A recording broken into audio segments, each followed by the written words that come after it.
नमस्कार, equality news prime time bulletin में मैं शैला आप सभी का स्वागत करती हूँ। देखते हैं आज की कुछ प्रमुख खबरें। देवी काली पर अपनी टिप्पणी पर विवाद खड़ा होने और सोशल मीडिया पर ट्रोल होने के बाद भाजपा ने धार्मिक भावनाओं को ठेस पहुंचाने के आरोप में तृणमूल कांग्रेस की सांसद महुआ मोइत्रा के खिलाफ भोपाल में आईपीसी की धारा 295A के तहत प्राथमिकी दर्ज कराई है। भाजपा की पश्चिम बंगाल इकाई ने बुधवार को मोइत्रा की गिरफ्तारी की मांग की। देवी काली पर विवादित बयान देने वाली टीएमसी सांसद महुआ मोइत्रा को लेकर दिल्ली से कोलकाता तक हंगामा मच रहा है। उनकी अपनी ही पार्टी तृणमूल ने बयान से पल्ला झाड़ लिया है। कहा गया है कि इस बयान से उनका कोई लेना देना नहीं है। तो वही सांसद महुआ के खिलाफ मध्य प्रदेश सरकार ने केस दर्ज कराया है। मुख्यमंत्री शिवराज सिंह चौहान ने कहा कि देवी देवताओं का अपमान नहीं सहन किया जाएगा। भाजपा ने मोइत्रा के इस बयान को लेकर उन पर कड़ा प्रहार किया और सवाल किया कि क्या यह हिंदू देवी देवताओं का अपमान करने का पश्चिम बंगाल की सत्तारूढ़ पार्टी का आधिकारिक रुख है। इन सब के बीच महुआ मोइत्रा ने तृणमूल को ही अपने ट्विटर अकाउंट पर अनफॉलो कर दिया है। एक ट्वीट भी किया कि वे देवी काली की उपासक है, वे पुलिस और गुंडों से डरने वाली नहीं है। तो वही बंगाल में नेता विपक्ष शुभेंदु अधिकारी ने कहा कि अगर महुआ का बयान गलत है तो नुपुर शर्मा की तरह उनके खिलाफ भी ममता बनर्जी लुकआउट नोटिस क्यों जारी नहीं करवा रही है। बता दें कि तृणमूल कांग्रेस की लोकसभा सदस्य महुआ मोइत्रा ने मंगलवार को यह टिप्पणी कर विवाद खड़ा कर दिया कि जिस तरह हर व्यक्ति को अपने तरीके से देवी देवताओं की पूजा करने का अधिकार है, उसी तरह बतौर एक व्यक्ति उन्हें देवी काली के मांस भक्षण करने वाली एवं मदिरा स्वीकार करने वाली देवी के रूप में कल्पना करने का पूरा अधिकार है। कोलकाता में एक कार्यक्रम में भाग लेते हुए कृष्णानगर से सांसद मोइत्रा ने देवी काली के बारे में यह टिप्पणी उस वक्त की जब उनसे एक फिल्म के पोस्टर के बारे में पूछा गया जिसमें देवी काली को धूम्रपान करते हुए दर्शाया गया है। इस मामले में भाजपा ने पुलिस पर कार्रवाई नहीं करने का आरोप लगाते हुए कहा कि अगर मोइत्रा के खिलाफ 10 दिन में कार्रवाई नहीं की गई तो वह अदालत का रुख करेगी। Bureau report, equality news. केंद्रीय मंत्री मुख्तार अब्बास नकवी ने मोदी सरकार में अल्पसंख्यक विभाग में लंबे समय तक काम करने के बाद आज अचानक इस्तीफा दे दिया है। उन्हें बीजेपी ने इस बार राज्यसभा के लिए नामित नहीं किया था, जबकि उनका कार्यकाल भी खत्म हो चुका है। अल्पसंख्यक मामलों में केंद्रीय मंत्री मुख्तार अब्बास नकवी ने मोदी मंत्रिमंडल से इस्तीफा दे दिया है। हालांकि अभी कारणों के बारे में स्पष्ट जानकारी नहीं आ पाई है। अभी भविष्य को लेकर केंद्र सरकार, भाजपा या मुख्तार अब्बास नकवी ने कुछ भी नहीं बोला है और फिलहाल पार्टी भी इस मामले में किसी भी तरह की बयानबाजी से बच रही है। इससे पहले नकवी ने भाजपा के अध्यक्ष जेपी नड्डा से मुलाकात की। यह मुलाकात ऐसे समय में हुई है जब केंद्रीय मंत्रिमंडल की बैठक में प्रधानमंत्री नरेंद्र मोदी ने देश और लोगों की सेवा में नकवी के योगदान की सराहना की। लेकिन आपको बता दें कि देश में चल रहे राष्ट्रपति चुनाव के बाद उपराष्ट्रपति पद के चुनाव भी होने वाले हैं। ऐसे में आने वाले समय में यह माना जा रहा है कि बीजेपी इस बार उपराष्ट्रपति चुनाव के लिए प्रत्याशी के तौर पर मुख्तार अब्बास नकवी के नाम की चर्चाएं चल रही है। गौरतलब है कि उपराष्ट्रपति पद के उम्मीदवारों की लिस्ट में आरिफ मोहम्मद खान, कैप्टन अमरिंदर सिंह के साथ मुख्तार अब्बास नकवी का नाम भी रेस में है। Bureau report, equality news.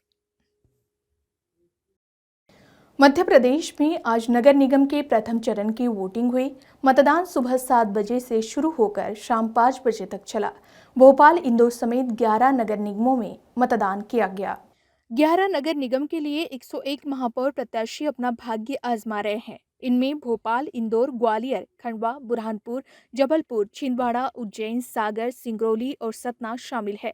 मतदान के नतीजे 17 जुलाई को आएंगे। वहीं प्रदेश के कई जिलों में भारी बारिश के चलते मतदान प्रभावित हुआ। छूटपूट घटनाओं को छोड़ इंदौर, भोपाल और ग्वालियर निकाय चुनाव को लेकर मतदाताओं में भारी उत्साह दिखा।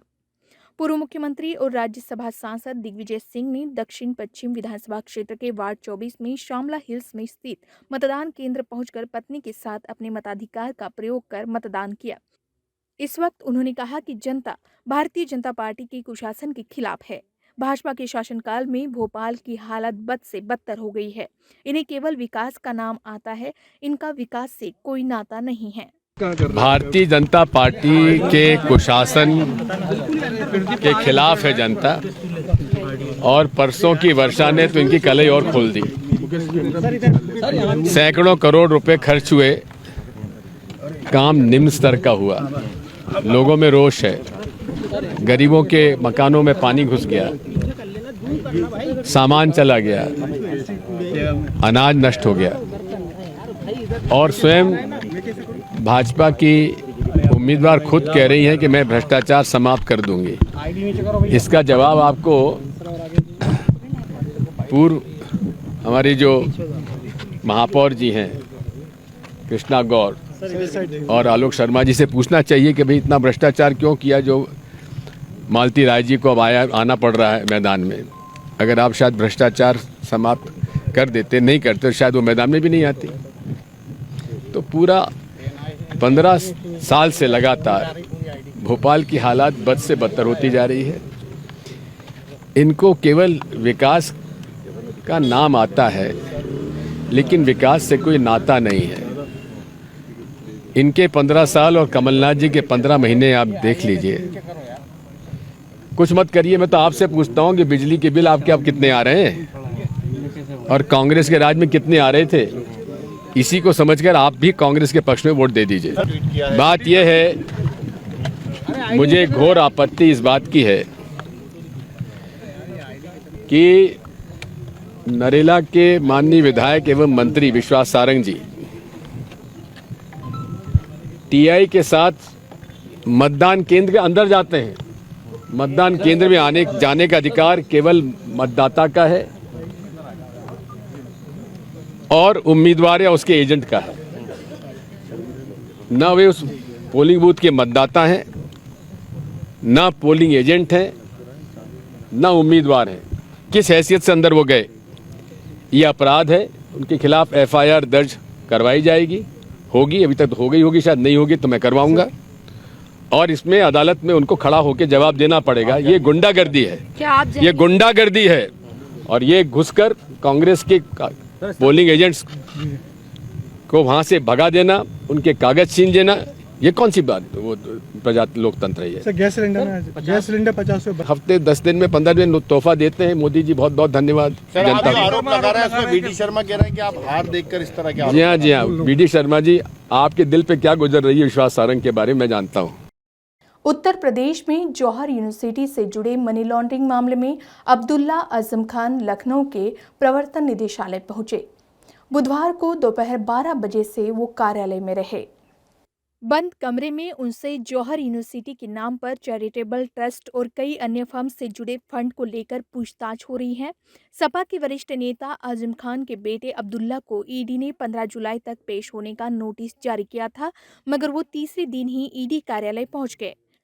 बता दें कि इसके एक दिन पूर्व ही सपा प्रमुख ने कहा था कि जब कांग्रेस दिल्ली में थी तो अपने विपक्ष के पीछे ईडी सीबीआई लगाती थी, उसी रास्ते पर अब भाजपा है।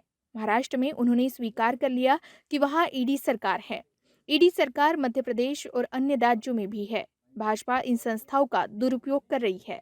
देख लीजिए, चाहे कांग्रेस का जमाना रहा हो या बीजेपी का आज जमाना है, जब कांग्रेस दिल्ली में थी तो वो ईडी या सीबीआई लगाती थी अपनी विपक्षी पार्टियों पे, और उसी रास्ते पे आज भारतीय जनता पार्टी चल रही है। और वो तो महाराष्ट्र में तो स्वीकार कर लिया उन्होंने, ईडी सरकार है। महाराष्ट्र में तो स्वीकार कर लिया ईडी सरकार है, और एक केवल ईडी सरकार वहां नहीं है। आप मध्य प्रदेश याद कीजिए, मध्य प्रदेश में सरकार कैसे बनी, और जगह भी प्रदेशों में कैसे सरकार बनाई बीजेपी ने।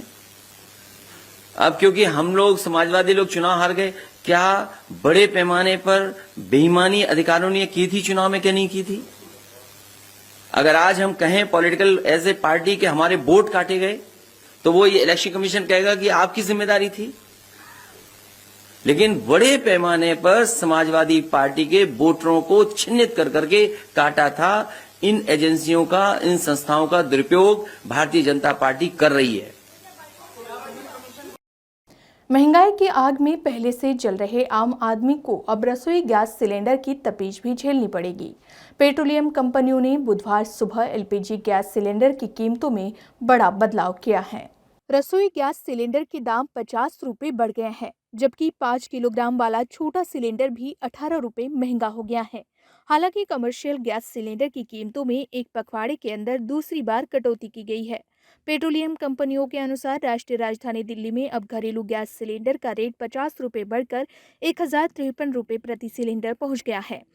इससे पहले 14 किलोग्राम वाले घरेलू गैस सिलेंडर की कीमत दिल्ली में 1003 रुपये थी। दिल्ली में पिछले एक साल में रसोई गैस सिलेंडर की कीमतों में करीब 215 रुपये की बढ़ोतरी हो चुकी है। इसकी कीमत 834 रुपये 50 पैसे से बढ़कर 1003 रुपये पहुंच गई थी, जो अब 50 रुपये और बढ़ गई है। भारत मौसम विज्ञान विभाग ने बुधवार और अगले 2 दिनों के लिए महाराष्ट्र में भारी बारिश होने की चेतावनी दी है।